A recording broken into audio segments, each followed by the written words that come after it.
So, this channel was really meant in the beginning to be for my family to see what my interests were, even what my music was. I don't think they ever really knew what my music was. Their music, their mother's music took over, and I was perfectly happy with that. But now it's my time. I'm a 67-year-old retired fat man. And today, while I was peeling eggs, I was listening to the two videos on YouTube, Jay's Audio Lab, which most people in the world can't afford what Jay does. And then another one was a vinyl guy that was talking about tinnitus. Now you can see from where I have a pretty deep basement. And I think that adds to the quality of my sound tremendously. But I'm going to walk you through my environment, and then I'm going to sit down and put my 2 cents in and just see where it goes. So this is, where anything important in the house really happens. Right now I'm working on this Bang & Olufsen 1700 turntable. It had issues. Took it apart, fixed most of them. The only thing I got left to do on this is the tone arm drags back, but the stylus is beautiful. I tried to put it up on Marketplace for 2 days at a price cheaper than the stylus would sell for, and I didn't get even a nibble, so I decided, well, I'm gonna fix it up and keep it in my collection. So if you look, there's some blowing of the wood grain. That wood grain's coming off there. The top can actually lift right off right now because I don't have it screwed off. We'll go over here. Is the cover, which is cracked. I don't think I can salvage that, but I gotta tell you, in the day-to-day use, I can lift the cover off, put it on the floor like you see with my Dual, and I'd rather have it that way. I'd rather have the cover off while I'm playing. My old CD player, which that's how the channel started. It was all secondhand. But this thing just continuously kept going down, and then they find out that the lasers can get fogged from the inside. At this point, I want to use it as an experiment to take apart and see just how far I can go. By the way, these speakers here and that one, I paid $20 for. They sound pretty dang good, especially for what I'm using them for now. This integrated amp is from my brother, who was in Vietnam. He was a joker, and he sent this home. And his last week there, that is where he stayed. This turntable came with the Dual that I use regularly. And one of the questions I used to have was, is it really worth spending money on a better stylus? I didn't know what I was doing at the time. I still don't know what I'm doing. So this is just literally 2 cents. So we go look at my system. You'll see all the albums. I'm a bottom feeder. If somebody wants to sell me their bulk at a reasonable price, I'm willing to take them and listen to stuff. I got that case of CDs there just the other day, and I posted a video on Central Africa, a CD there. Oh my God, I love it. Okay, so here's another set of $20 speakers. Now look at the condition. They're fabulous. They sound fabulous. I use them as my super tweeters. Here's my Lee Sung speakers that I bought secondhand off a guy in Green Bay. There's the Dual turntable. Again, like I said, I can't lift it up with one hand, but the cover is not attached, and I like it that way. Um, one of the nicest pieces. Oh, I almost fell.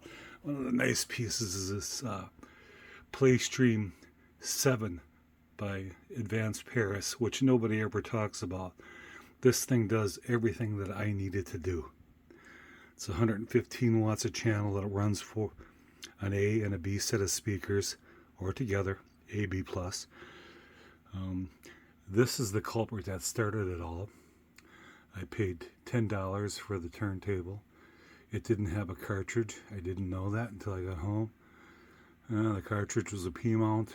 I paid $40 for it. It works. It doesn't sound so good. I listened to them on those speakers, those we had. Those are surround sound. They have no bass in them at all. And I got bitten again. I mean, the last time I listened to music was for myself, probably 30 years ago. Okay. So to compensate for those speakers, I looked on Marketplace and found that black subwoofer, a set. There's one right here. They are not in use. Neither are the gray speakers. Maybe at some point I'll rehook them back up. And then this CD player, again, having such problems with CD players, especially the older ones. I was trying to keep this as a secondhand channel that it's hard to keep them alive. My wife bought me this. It was on sale on that last Amazon sale. And I got to tell you, this APOS is, I hear things. I forget who I was listening to the other day. But I know I watched the video on YouTube. And I know that the guitarist puts his guitar down. And he's going to go over and have a drag off a cigarette. It might have been Santana. And then he starts talking to somebody over there while the band is still playing, and I can hear him talking. And that's pretty dang incredible. Down here is another CD player that I picked up for $15. It came with these speakers that I paid $20 for, like I said. The Lee Sungs, I'm just not going to share the price, but let me tell you, I paid a third of the value of them from shipping. The gentleman that bought them, his wife did not like them. That was shortly after I started, so I got very lucky. When they came, they still hadn't did that burn-in process.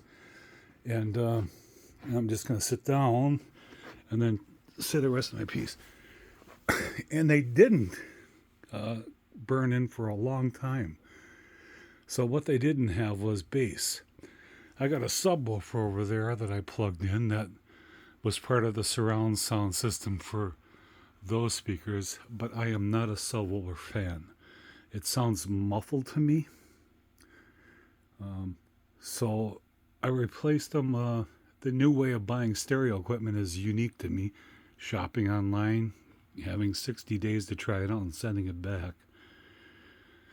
Well, Crutchfield had that sale with the JBLs here. Over half price off, and it seems to me that the reason is that this particular color speaker just wasn't selling. So, Secondhand Stereo, I'm trying to keep it that way, but I like fixing stuff, but there are some things that I can't fix because you can't get. Going back to that Bang & Olufsen turntable, the stylus you can't get. It's proprietary, and you can either send it in and have it retipped, rebuilt, or I don't know what the other option is, but either way you're looking at between $300 and $600 or more for that, plus shipping and all that stuff. That's just the cost of the work. So we get to the point of where I'm at and why my system is set up the way it is. Now, you probably can't hear it on YouTube. I think it sounds pretty good. The people that have come down to witness it because it's only been a little over a 4-month journey right now, have said the same thing that, I say. It's better than I thought I would ever have. And at a fraction of the cost of the first pair of speakers that I ever really wanted, which was the Klipsch Lascalas. It's more than half the price of those Lascalas now, and better sounding.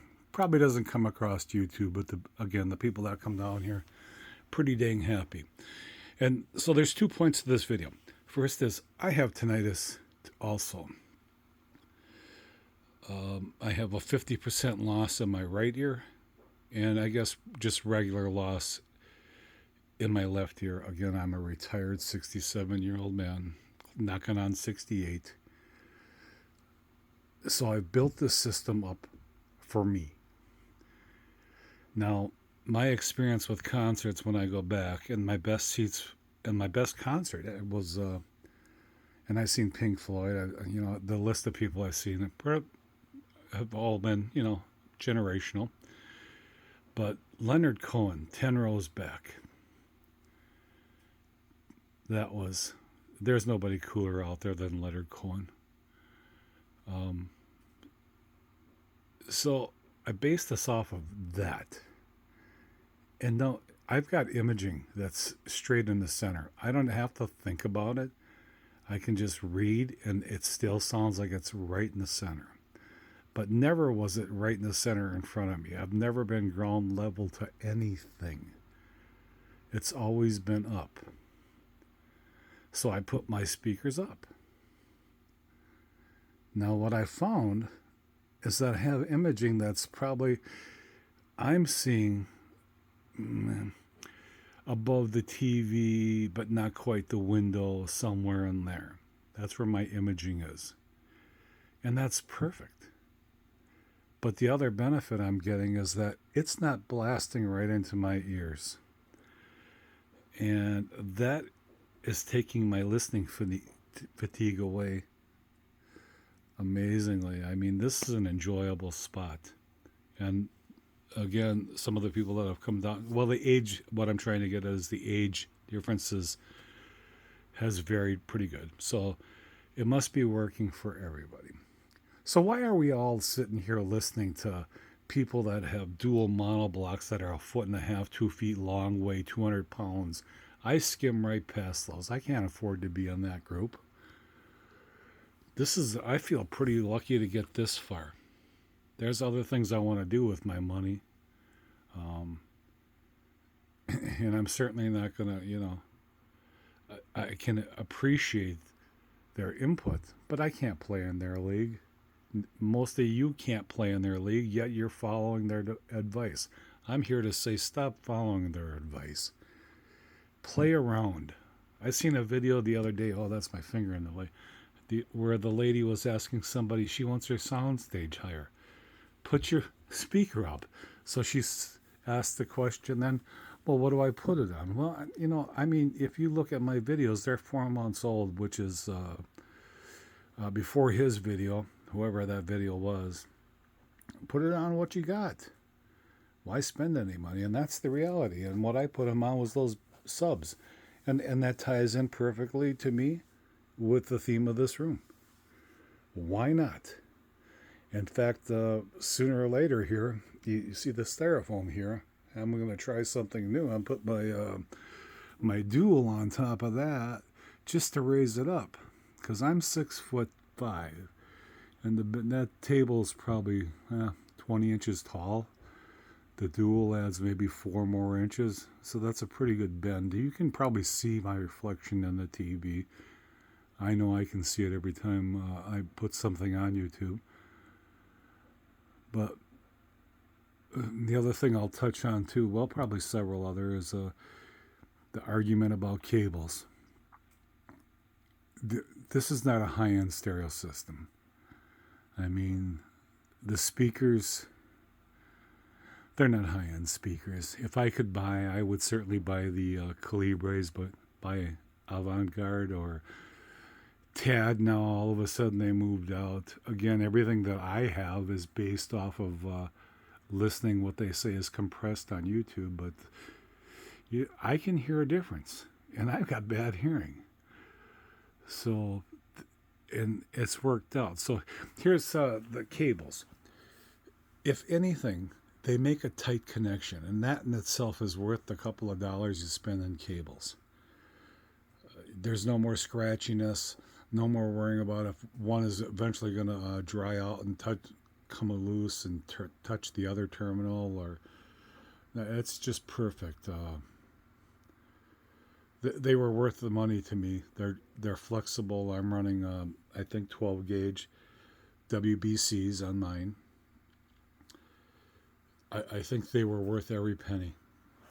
I'm kind of mocking the system down there. If you look at scroll your thing, you can see that I have insulators down there to put the cables on. Yeah, I bought those. They came. I bought those from a rummage sale. They came from somebody who was watching them tear down the power lines up above it, and they were taking the insulators and just dropping them down. And he asked if he could have them, so I paid $1 a piece for them.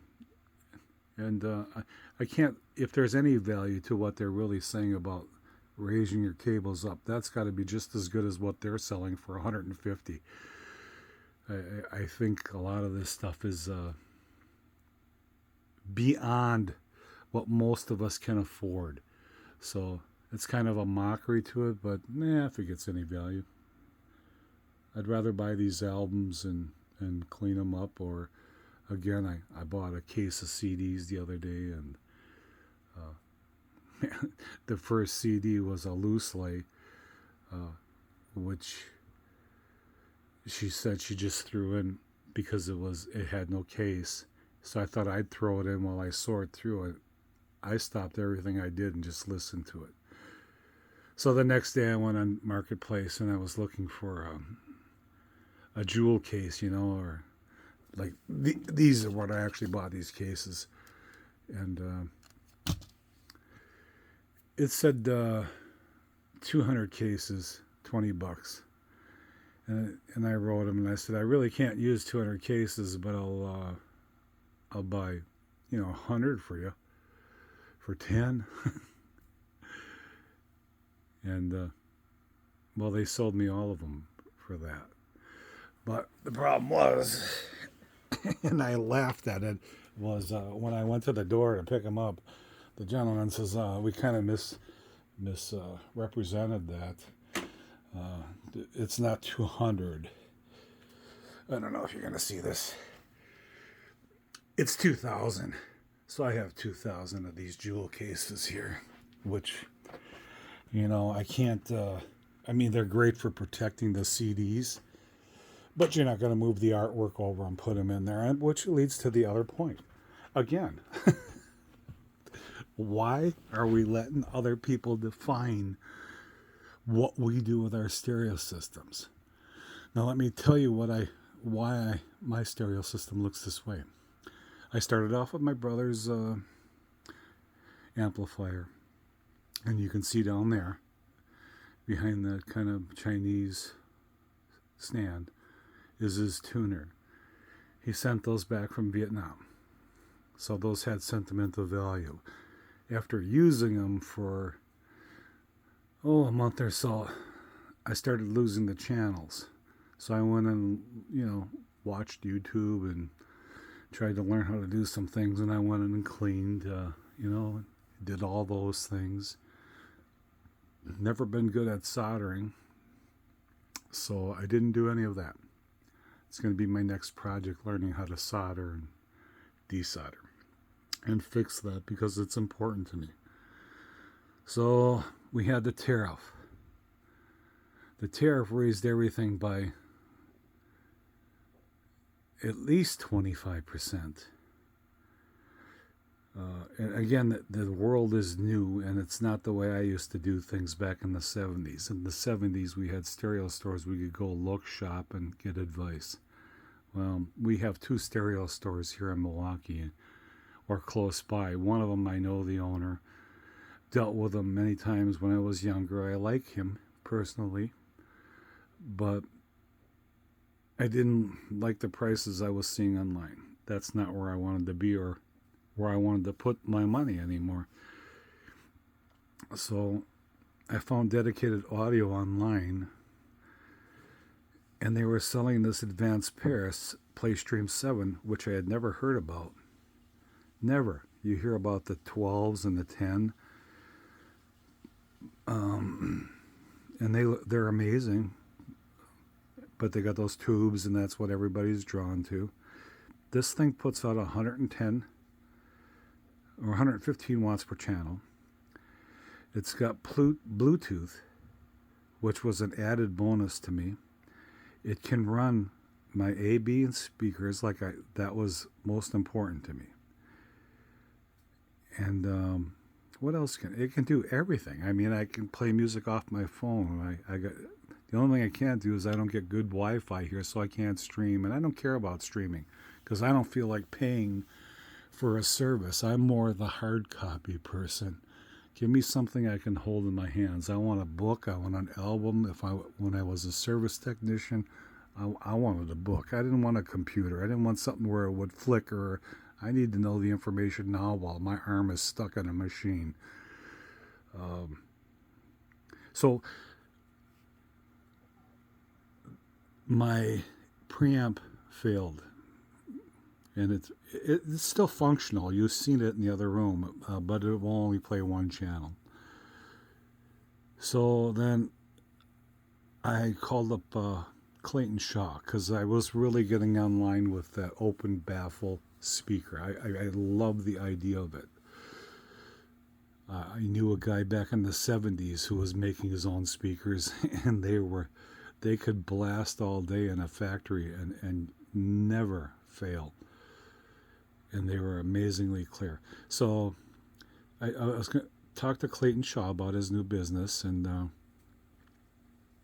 his speakers at Expona, were all the rage. And he gave me an hour of his time, and I thought, how gracious of a man he is.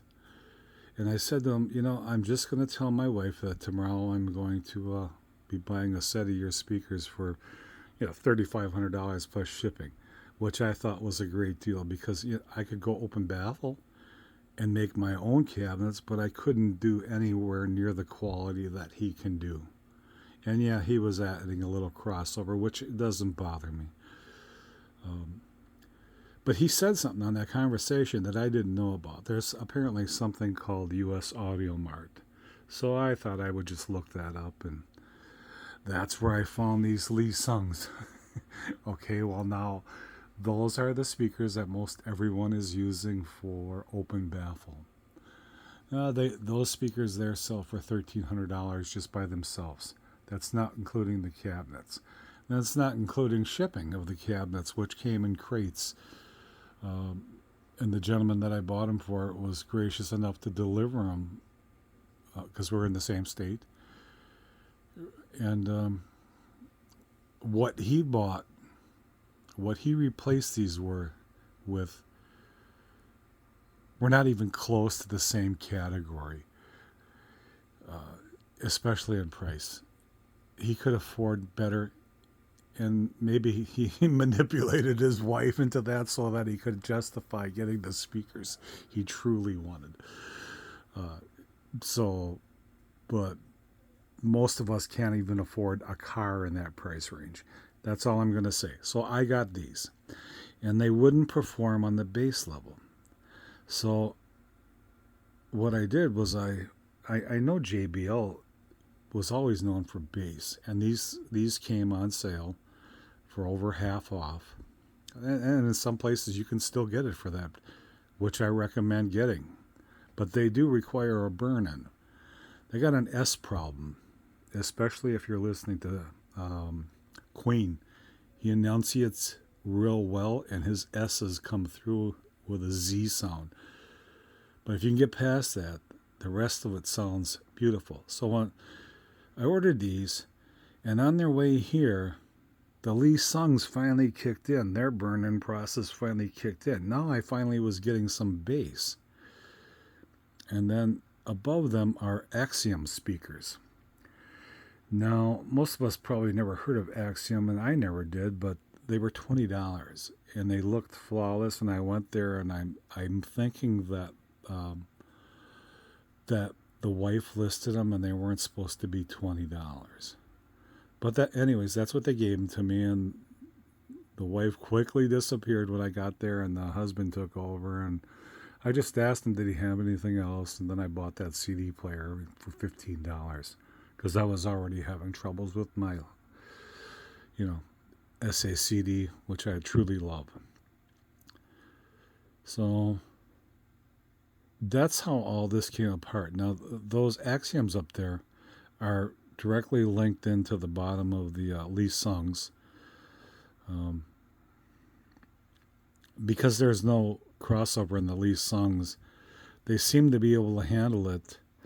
The Advanced Paris PlayStream 7 has lights under each meter that indicate if that channel is struggling, if it had an issue, and they don't. And I play almost always all 6 speakers at one time in my recordings.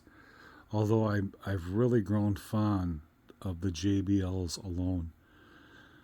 And in some things before I post them, I always try, the A's, the B's, and the ABs and see which way comes out the best. And almost always, all 6 speakers make it sound the best, but sometimes just the JBLs are it. So that's why my speakers are so high. And they really do help my tinnitus, which is always in my right ear. It's always rolling. And I can almost hear everything. I'm not going to say I can hear everything, but what I really wanted to hear, what was most important to me, is I would be able to hear, and I don't know the name of it, but on the drumsticks, when they have those ones with the little brushes, and they would hit like the cymbals, and you would hear all the little bristles hitting, that I always thought was cool.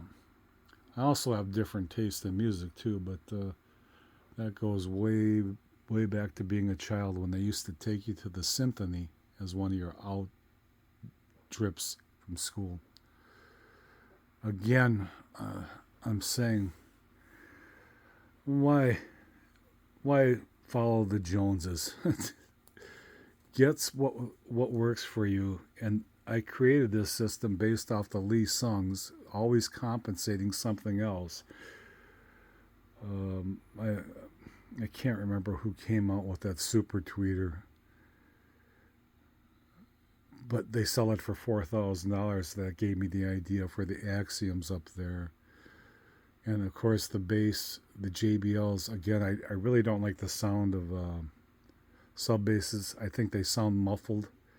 I'm not going to spend $2,000 or $3,000 on SVS powered subs just to find out that I still don't like them. Because I've been places where I've heard them and I just don't like them. They don't produce the sound that sounds right to me. Again, the sound I'm trying to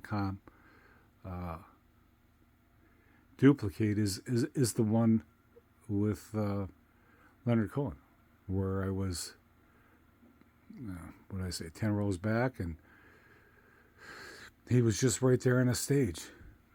And that's the sound that I have here. Now, we put on a Pink Floyd album that I just bought,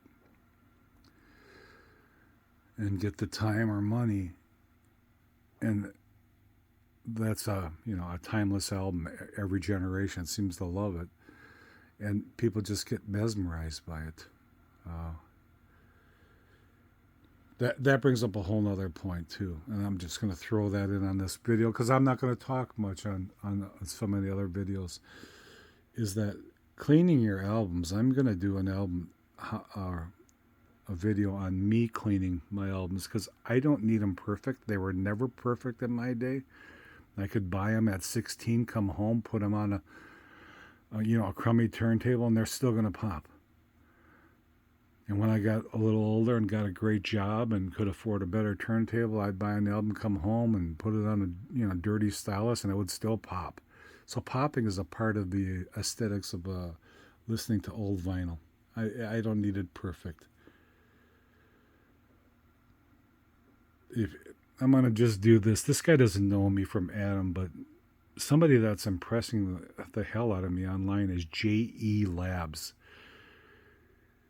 He's ripping. Looks like he's ripping stuff out of consoles and building off of that, and taking old speakers and repairing them, and just going against the trend of having to spend $30,000 or $40,000, or thinking you'd like $100,000, or Jay's Lab where he's got $1 million worth of stereo equipment there. Again, if I see dual mono blocks laying on the floor, I just go right past those videos. I got no use to me, none. I have no interest in it. I'll never be able to afford that. And even if I could, if I won the lottery tomorrow, I would never buy that. That's not even in my vision of life. It's not important. What's important is that I hear good sound. I'm blessed with a beautiful wife that's is backing this hobby. Um, I was supposed to have a man cave upstairs, and where I could have all my things, and that never materialized. My kids moved out, and they had kids. They come in. You can't. You don't want to yell at everybody. Don't touch this. Don't touch that. So I'm down to the basement, and you've seen my basement. This is where I spend a lot of time. Try to work out. Try to stay in shape, and now I have this stereo system, and the added benefit was, and I truly believe this is the key to the whole sound, regardless of the quality of what I have here, is that the sound just goes by me. It's not bouncing off anything and coming back. It just goes right by my ears, and then none of it in my honey spot, my sweet spot, is pointing at my ears. Not one thing is pointing at my ears. Especially those tweeters, which would, when I go to concerts, which I don't do anymore because the last one destroyed my ears for weeks. I mean, the first week they actually hurt. That's why my system is set up why it is. And I suggest to you that you stop trying to do it like everybody else, because you hear differently. You can go to GR Research, and he's going to tell you why your speakers are crummy and how shitty they were made. But you must have liked something when you bought them. And I say to you that your ears are not the same as his ears or my ears. And you enjoy what you got. And from there, you can tweak it out. As long as your power source can handle it. So I hope this reaches somebody, and somebody starts realizing that, hey, I don't need to have a system like theirs. Maybe I'll try it differently. Maybe I'll lay the speakers horizontal instead of vertical, like a center speaker, because those center speakers, my favorite speaker besides that Tad, if I could afford anything, I'd buy a Tad, even the $13,000 ones. But what are they? Klinger something. Klinger, I forget the other name, and I've never been able to find out the price of them because they're that expensive. I guess if you have to ask, you can't afford them. Klinger Farb. And they're gorgeous. My point in that was that they look exactly like a center channel speaker. And based off of what I can hear on YouTube, off my Sony Bravia 8 TV, they're fabulous. And everything here is based off of my Sony Bravia 8 TV. And again, I have a hearing problem, so I've done pretty well. All right, well, thank you if you stuck around to listen to this. This is my environment. I do enjoy cleaning the records. And I'm finding out there's music that I forgot that it's okay to like, because I'm not 16 no more, and I don't have to care if Tommy likes it too. All I gotta do is like it. Have fun, people. Enjoy your music.